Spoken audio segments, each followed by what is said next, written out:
Morning, everyone, and welcome to Your Pathway Home. My name is Jason Schofield. This is Matthew Allen, and we are broadcasting from the Cornerstone Church of Christ here in Centerville, Ohio. And we hope that you take a moment and like and share this broadcast so that everybody knows that we're online. Matt, how are you doing this morning? Oh, man, I am doing great. It's a new day. Excited for the new week. We just have so many wonderful things that are going on. Jason, we're fresh into a new vision plan, and it's always exciting to be able to get something like that going after you spend so many months just working hard and planning and prayer and talking and strategizing and what's going to be best and what's not going to work and all of that, and now to be actually in the execution phase where you just make it happen. I love it.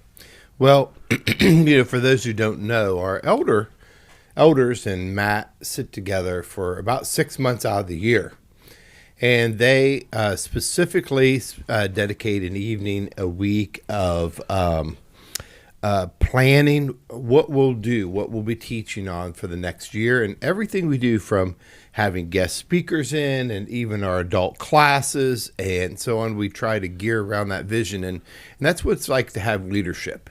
And leadership is dedicated to feeding the flock and helping us grow. And Matt, maybe you could just spend a couple minutes here before we start telling us about this year's vision that's coming up.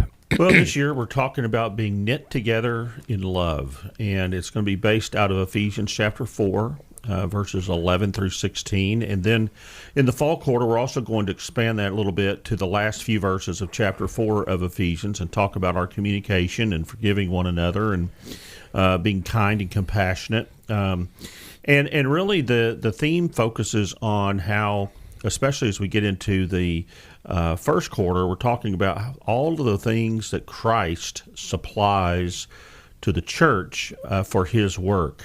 The Lord can't expect us to do work without giving us the tools and the people and all of the things necessary to accomplish the mission. So it all goes back to him. It all goes back to his glory, and we're going to be talking about that during the winter months. And then in the spring, we move forward into other in love. What does that mean, and how is it accomplished? We that's kind of a phrase that we hear a lot in the church, right? Building up one another in love, but it's more than just a phrase here at Cornerstone. It's real life, and it happens 7 days a week. Our people are together throughout the week. I sat down yesterday just in kind of preparation for the sermon that's coming up, and Jason, it's amazing how many Bible studies are going on at this place. Right now, George Wax and I have a Monday night study. We're aiming that toward those that are seeking and new Christians.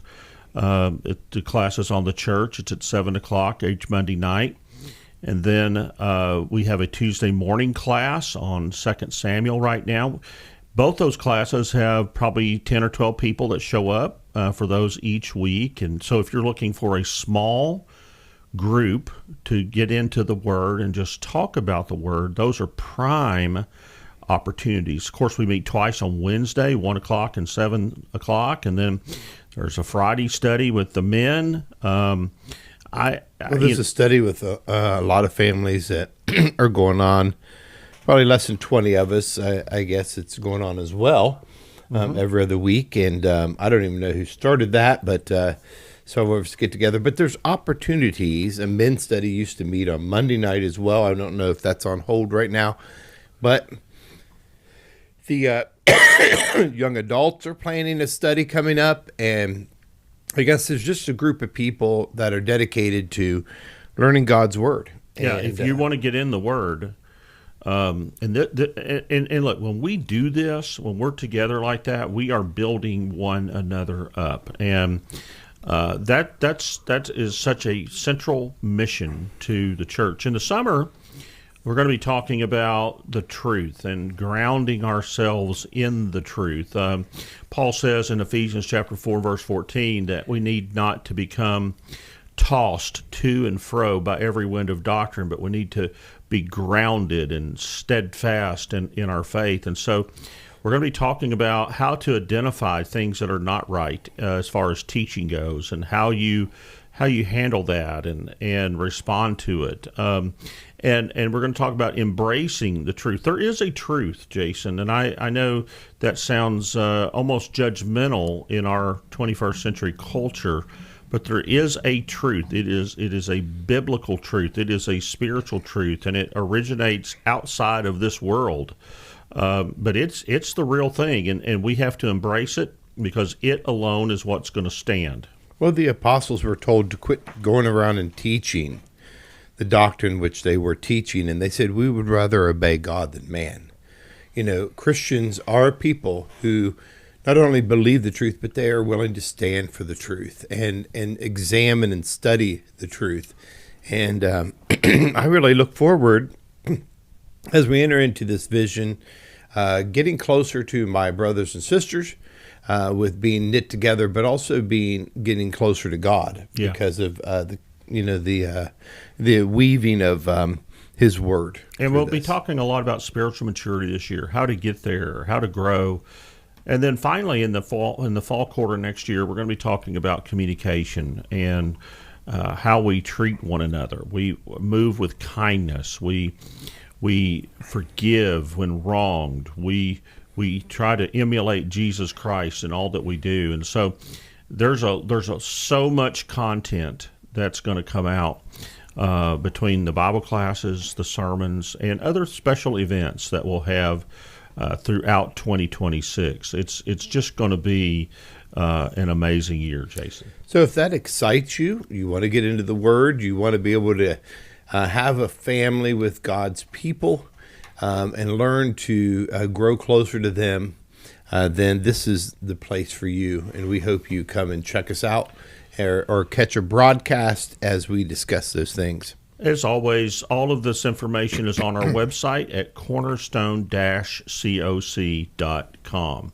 Jason, I'm really excited about our topic this morning as we spend some time back in the Old Testament. We're going to be back in 2 Samuel, and we're going to be looking in chapter 9, I think, at one of the most powerful stories of grace that is in the entire Bible, certainly in the Old Testament. But the story of David and Mephibosheth. Just say Mephibosheth 10 times really fast and see how that works out for you. Yeah, well, I don't think it sounds like that, Matt. I think that was your South Dakota accent coming out, and it's Mephibosheth, and everybody pronounced it like that except for Matt. But yeah, well, this is what I think that's your West Virginia coming out there, buddy. Yeah, this is one of my favorite stories as well. I mean, I think I say that to everything, but I mean, I love this particular account, and just recently, one of our deacons, Drew Triplett, spoke about Dorcas, Tabitha, in the Bible, and I said to him, "Oh, that's my favorite character," And so I know I'm doing the same thing. Yeah, but didn't you name your dog Tabitha? I did. Yeah. I did. And sweet Tabitha. But I haven't got a dog by the name of Mephibosheth. It's, but that would be interesting. Maybe a cat. But this is I'm not going to own a cat. This is a great story. So turn to 2 Samuel 9 because this is a great record. And when you start reading this, you just think, I want you to see the quality and the depth of what kind of a person David was. Oh, yeah. And let's just real quick, let's go back just for some background information, because we'll talk a moment here about who Mephibosheth is. But the story gets started with a covenant that is made between David and Jonathan, and this goes way back, years before David is king. Jonathan is his best friend, And of course, Jonathan's father is Saul, the king of Israel, who's trying to kill David. And Jonathan helps David. He basically saves his life on several occasions. And they made a covenant with each other. And in 1 Samuel chapter 20, down in verse 14, the two are talking. And one of them says, "If I'm still alive, will you not show me the loving kindness of the Lord, that I may not die? You shall not cut off your loving kindness from my house forever, not even when the Lord cuts off every one of the enemies of David from the face of the earth." So Jonathan made a covenant with the house of David, saying, "May the Lord require it at the hands of David's enemies." And Jonathan made David vow again because of his love for him, because he loved him as he loved his own life. And so what you have there in that chapter is a pact, a covenant between these two men, that there was going to be some kindness shown and some protection given.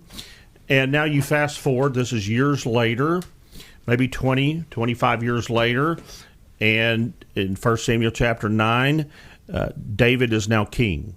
And if you are familiar with 2 Samuel, starting in about chapter 5, he becomes king over all of Israel. And then chapters 6 through 10 really are a testimony to his conquest. David took the kingdom, he expanded it from the southwest down by Egypt, all the way around the east of the Jordan, all the way north to the Euphrates River, and then back over to the sea of the Mediterranean Sea. He expanded their territory, subdued their enemies, and defeated long-held standing rivals that were threatening the country, the Philistines, the Amalekites, the Ammonites, the Jebusites. They're all destroyed and taken out. And finally, by the time you get to chapter 9, David's kingdom is established. In fact, in chapter 8, it says that David reigned over all of Israel, and he administered justice and righteousness for his people. So he's got everything kind of tied up. He can kind of rest and relax. And now in chapter 9, Jason, he says, "Is there anyone left in the house of Saul that I may show kindness for Jonathan's sake?" And he's thinking back to that covenant that was made so many years before. You know, what I find, you also see the quality of Jonathan, who really treated David, which was his best friend, before David really ruled on a throne. He's treating him as royalty, and subjectively, he says, "Will you take care of me? Will you take care of my family? When your servant, down the road." And I think that shows the quality of Jonathan was and how much they cared for each other. But now you got David, and David is in a complete different position, and he is now king, and he's looking back and saying, how can I honor this covenant? And and boy, sometimes we say, Matt, I want to do something for you. I want to help you out, and I want to commit this to you. But I wonder if that kind of commitment, and he knew that was going to be on his way. Sometimes we commit ourselves to each other in that way, but then, whoa, this is too much for me to take on. You look at Mephibosheth, and Mephibosheth was a challenge. Just a little, yeah. A little. Because especially in this time where the resources are low, it's not like he had all this equipment and cranes and lifting gear and wheelchairs or whatever else that may have got him around. All of a sudden, you find, oh yeah, he's got this crippled child. Yeah. So David is seeking out. He reaches out to Ziba, who is one of the old servants of Saul, and says, "Is there anyone left in the family that I can show the kindness of God?" This is verse 3. And notice what is said. There's still a son of Jonathan who is crippled in both feet. And so the king says, "Well, where is he?" And Ziba said, "Well, this is where he is. He is in Lo Debar." Now, I don't have a map to put up on the screen here, but Lo Debar is an obscure village east of the Jordan, several hours away from Jerusalem, maybe a day's journey by donkey back. It is the Lo Debar means no pasture. And so you can and if you know anything about the Middle East and that part of the world, you have a fertile river plain around the Jordan, and then everything around it is desolate. Desert, Dirt, badlands, rock. dirt, rock, hot, extreme weather. And this is where Mephibosheth lived. And so they sent an entourage from Jerusalem by the king to go get him. Now, I want you to imagine, and why is he in Lo Debar? Well, he's a member of the household of the former king's family. What did kings do, Jason, when they came into power during that time? What did they do to the other family that was left? Well, they'd either kill him or make him subjects. Yeah. I mean, Mephibosheth is hiding out at a remote outpost, trying to keep a very low profile. So can you imagine when the king's officials knock on the door and say, the king wants you to come to Jerusalem? Mephibosheth is probably thinking, this is the end for me. This is it. I'm done. I'm going to get killed. Can you imagine that ride back from Lo Debar back to Jerusalem? What must have been going through his mind? Yeah, here it comes. Yeah, this is it. And so finally, if you get down toward verse 7, 6 and 7, he comes into the presence of the king, and he falls down before the king and says, I am your servant. I mean, he's thinking, look, this is it. They're going to cut my head off. This is the end. And I love what David says first. Do not fear. Do not fear. That, to me, is just cool. It's just amazing to see. And then David says, I am going to show kindness to you for the sake of your father Jonathan.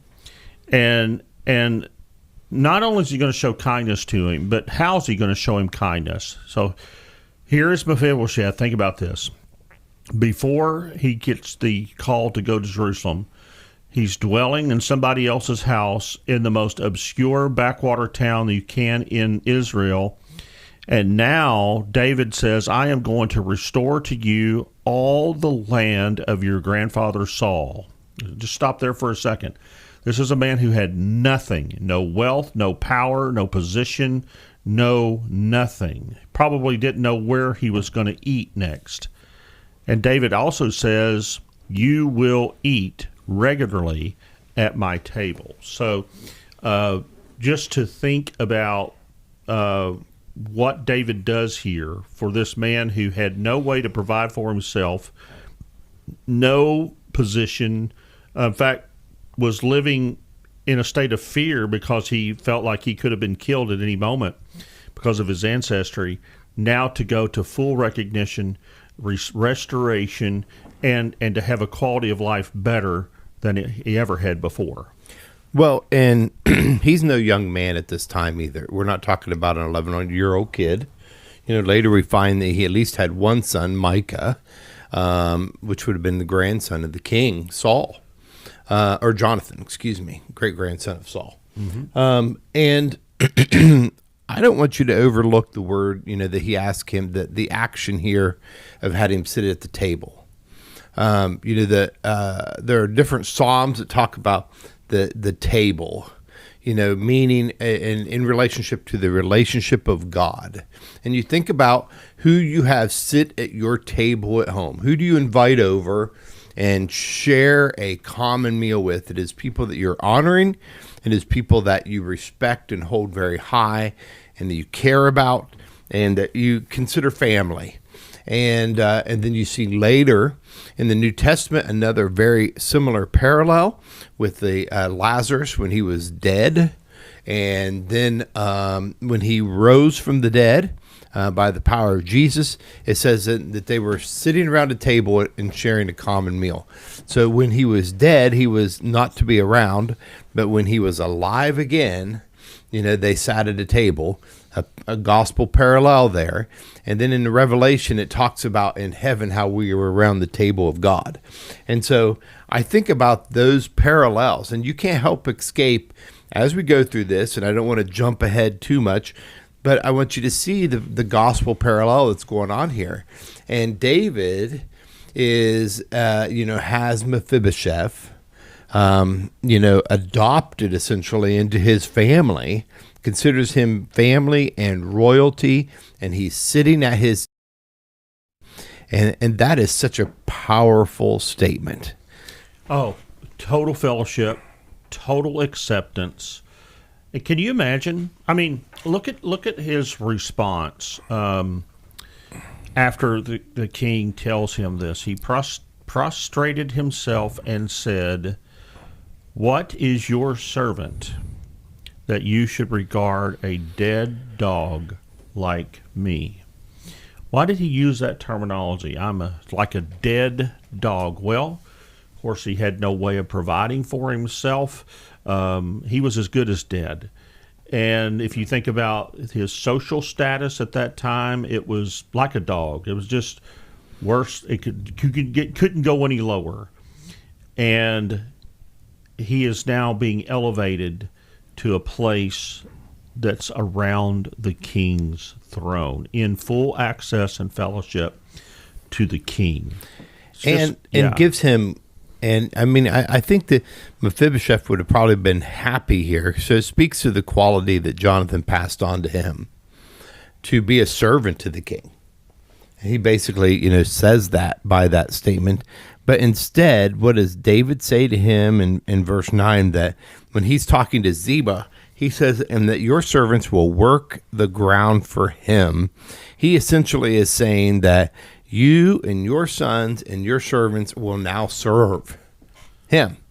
And, not just Jonathan, because Jonathan's gone, but you will become the servants of him. And so he gives him servants. Yeah. And I mean, that is treating him like royalty. And you think about what God says about us, that we are priests, a chosen people, royal, the term that is used in the New Testament. Yeah, 1 Peter chapter 2 and verse 9 is that passage that speaks that we're a chosen priesthood, royal, set apart, special in the eyes of God. Yeah, and that I see that in this this story. It's just beautiful to see the type of quality people that are in this, and it makes me want to strive to say, "Wow, are we taking care of each other in that way?" Mm-hmm.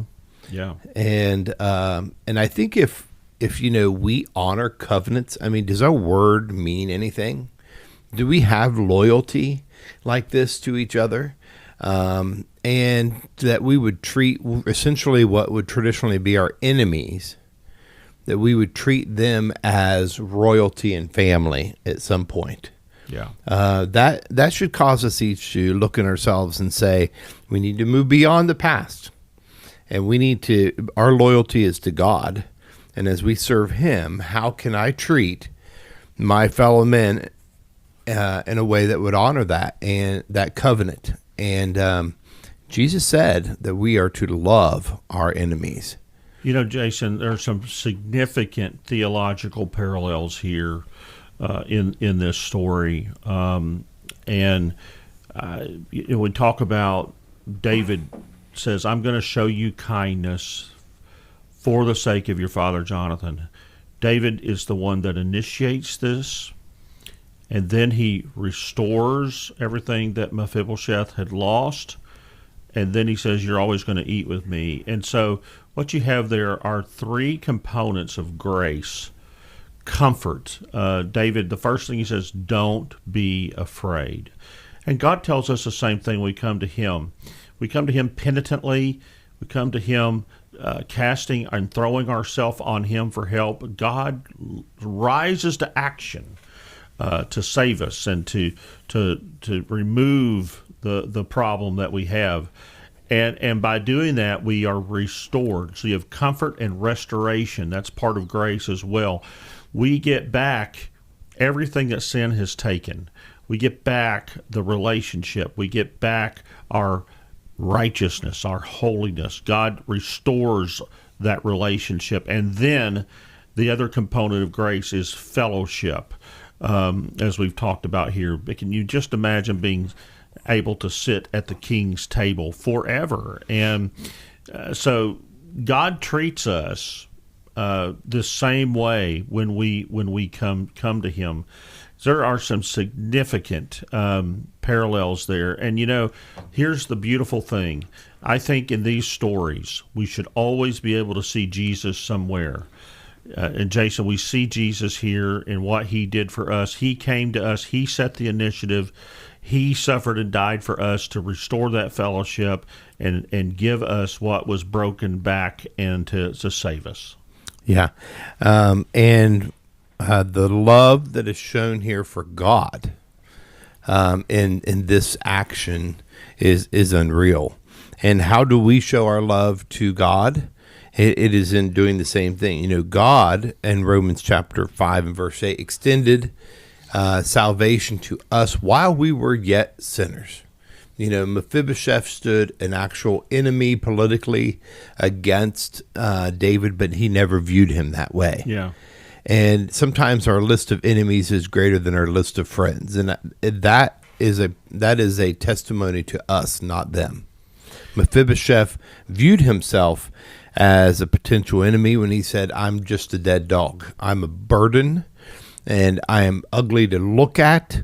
I am nothing but a weight, and we have history, and you can go bury me and put me out of your sight."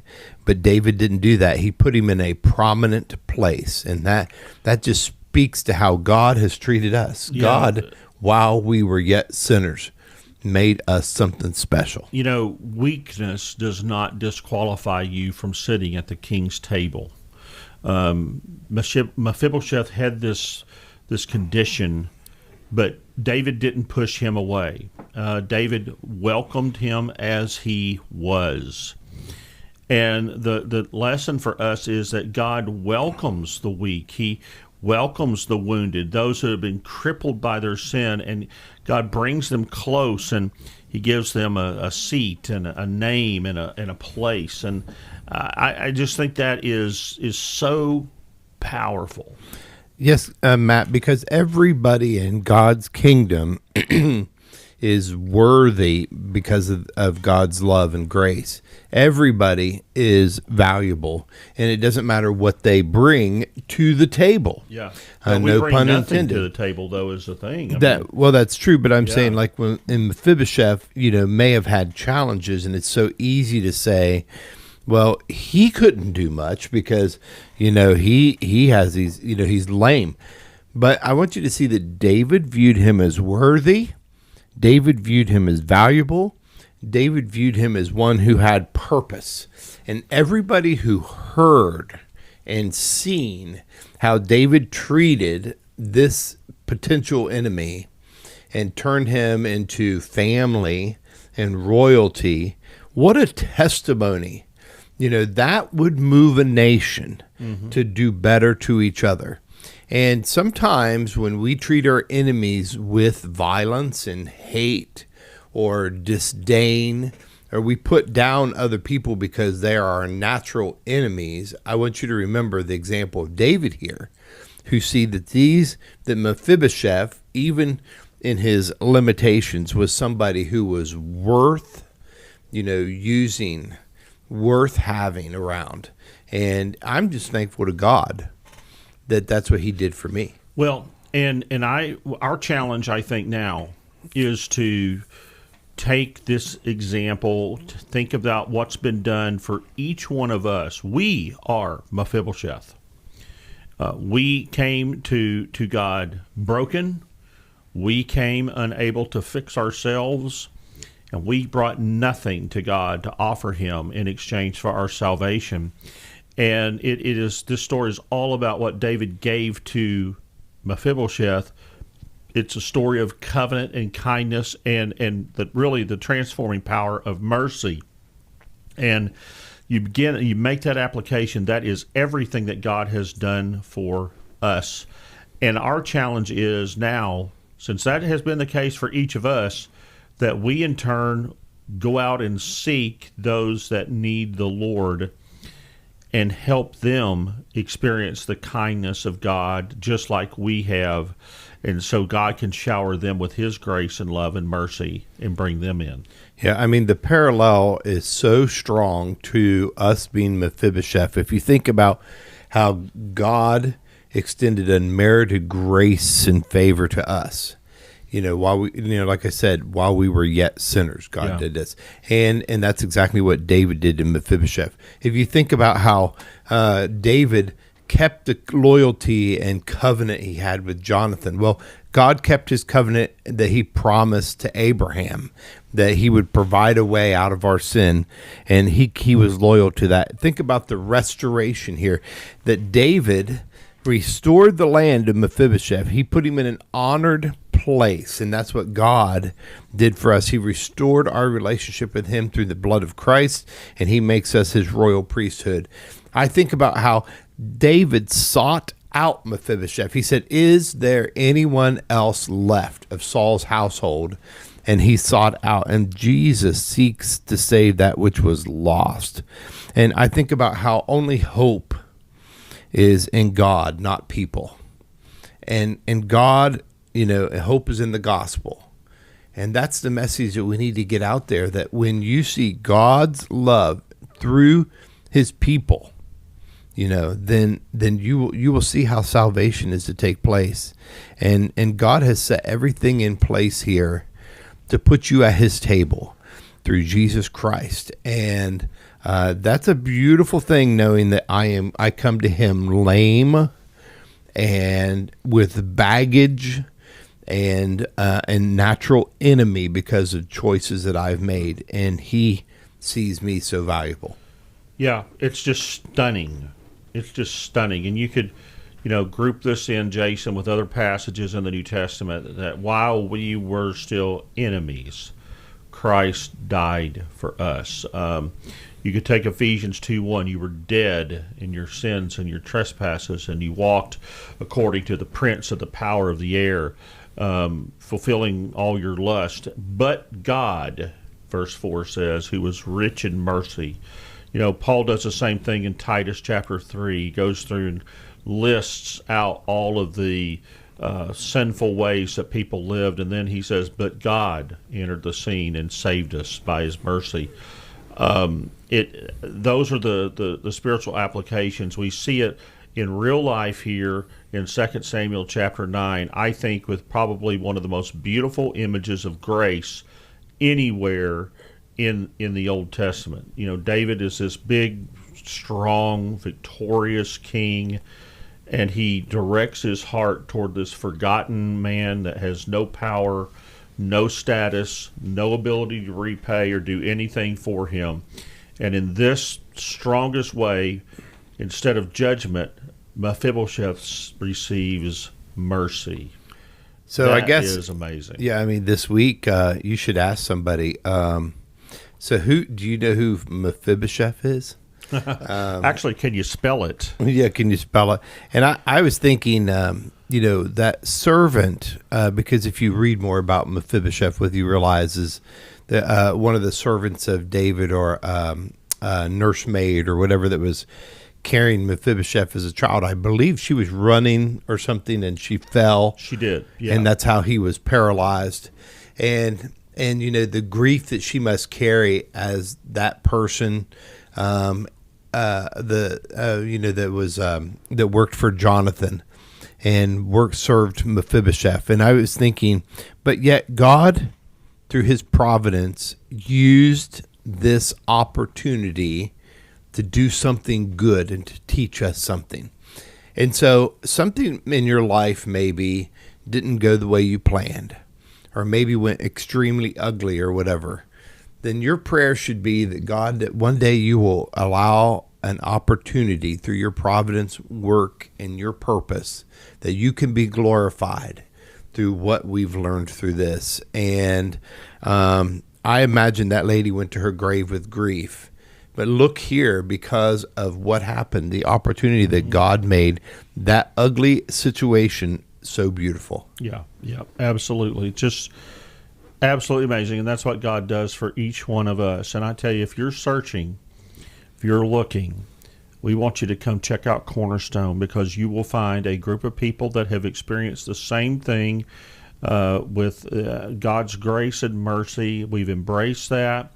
We've been given a new life, and we want to help you discover that new life. And so that is what we bring to the table at Cornerstone: love, grace, care, warmth, and fellowship. And obviously the gospel, the truth of the gospel, the holiness that comes from it, and the righteous living that results in following the teaching of Jesus. You can have all of that if you'll just give yourself to Him. We want to help you do that.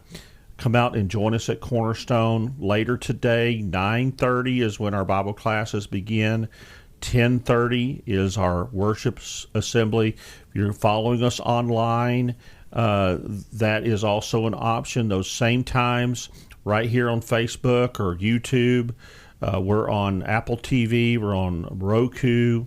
We're on CarPlay. We're just everywhere, Jason. I believe in Outstuff on the Cornerstone app and the website.